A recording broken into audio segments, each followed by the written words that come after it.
High বন্ধুরা, আবার একটা ভিডিও নিয়ে চলে এলাম। লক্ষ্মী পুজো সংক্রান্তির আগের দিন আমাদের লক্ষ্মী পুজো হয়। লতানে লক্ষ্মী, লতানে লক্ষ্মী কাকে বলে সবাই হয়তো জানো না লতানে লক্ষ্মী কাকে বলে। তাই আজকে আমি তোমাদের বলবো লতানে লক্ষ্মী কাকে বলে।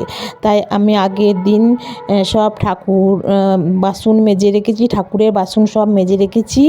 আর তার আগের দিন এটা আলপনা দিয়ে রাখতে হয়। আলপনাটাকে লতিয়ে লতিয়ে দিতে হয়, বা সব আলপনার সঙ্গে ঠেকিয়ে ঠেকিয়ে দিতে হয়, ফাঁকা রাখতে নেই। তাই এটাকে লতানে লক্ষ্মী আমাদের বলে। আর তোমাদের কি বলে আমি জানি না, আমাদের এটাকে লতানে লক্ষ্মী পুজো বলে। এই লতানে লক্ষ্মীতেই পৌষ সংক্রান্তি, পৌষ ডাকা, বাউরি চাউরি দেওয়া হয়। তোমাদের আগে আমি দেখেছিলাম লক্ষ্মী পুজোর ধান ঝাড়া, সেই ধান। আজকে তোমাদের লক্ষ্মী পাতা দেখাবো, লক্ষ্মী কিরাম পাতে তোমাদের আমি দেখাবো। এই যে সিংহাসনে আলপনা দিয়েছি, তারপরে দেখো লক্ষ্মী ধান, আমাদের লক্ষ্মী ধান আছে রেখেছি, পাশে রাখতে হয় লক্ষ্মী ধান। তারপরে এই লক্ষ্মী ধান সিংহাসনে ঢেলে কড়ি পেঁচা পেঁচি সব দিয়ে ভালো করে সাজাতে হয়। তারপরে তোমার জোড়া রম্বা, শসা, শাঁক আলু, মূলোর ফুল দিয়ে ভালো করে লক্ষ্মীটাকে সাজাতে হয়। তারপরে লক্ষ্মী পুজো হয়ে যায়। লক্ষ্মী পুজো, লক্ষ্মী পাততে গেলে আমাদের কথা বলতে নেই। তাই আমি লক্ষ্মী পাতা হয়ে গেলে পুজো হবে। তারপরে আজকেই ধরো পৌষ রাখতে হয়।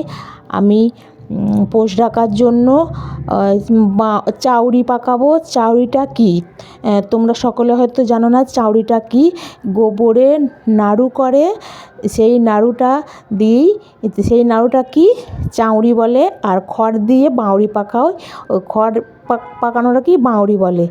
তাই চাউরি আমার পুজোর জোগাড় হয়ে গেছে। ঠাকুমশাই আসবে এখনই, দিয়ে এই দেখো ঠাকুমশাই চলে এসেছে, পুজো করছে।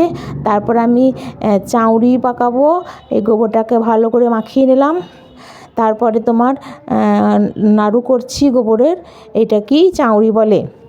চাউরি সব কমপ্লিট হয়ে গিয়েছে। এটাকে রাতে পোষ রাখবো, এই চাউরি দিয়েই পোষ রাখবো সব। আজকে ধরো পিঠে তৈরি করে, কিন্তু আজকে তো লক্ষ্মী পুজো, তাই আজকে আমি পিঠে বানাবো না, আজকে আমি পিঠে খাবো না। তাই আমি আজকে পিঠে করিনি। আর আমার পোষ সব জায়গা পোষ রাখছি। লাস্টের লক্ষ্মীর কাছে পোষ রাখবো, মা লক্ষ্মীর কাছে শেষবেলা পোষ ডাকে। আর বাউরি সব ঘরে ঘরে দেওয়ার পর, খাওয়ার পর তোমার খাওয়া জায়গা দিতে হয়, সব জিনিসে দিতে হয়। লক্ষ্মী পুজোর জোগাড়টা তোমাদের কেমন লাগলো কমেন্ট করে জানিও। আর অবশ্যই একটা করে শেয়ার করে দিও, সকলেই জানবে যে লতানে লক্ষ্মী কাকে বলে। আর অবশ্যই একটা করে সাবস্ক্রাইব করে দিও, কেন আমার ভিডিও বানাতে উৎসাহ হবে। আবার নতুন নতুন ভিডিও তোমাদের পাঠিয়ে দেবো, তোমরা দেখবে। আর কেমন লক্ষ্মী পাতা হলো বা পোষ রাখা হলো তোমরা কমেন্ট করে জানিও। আমি পোষ রাখছি মা লক্ষ্মীর কাছে, শেষবেলা পোষ রাখছি। আমার পোষ রাখা হয়ে গেল। এই যে মা লক্ষ্মীর কাছে শেষবেলা পোষ রাখলাম।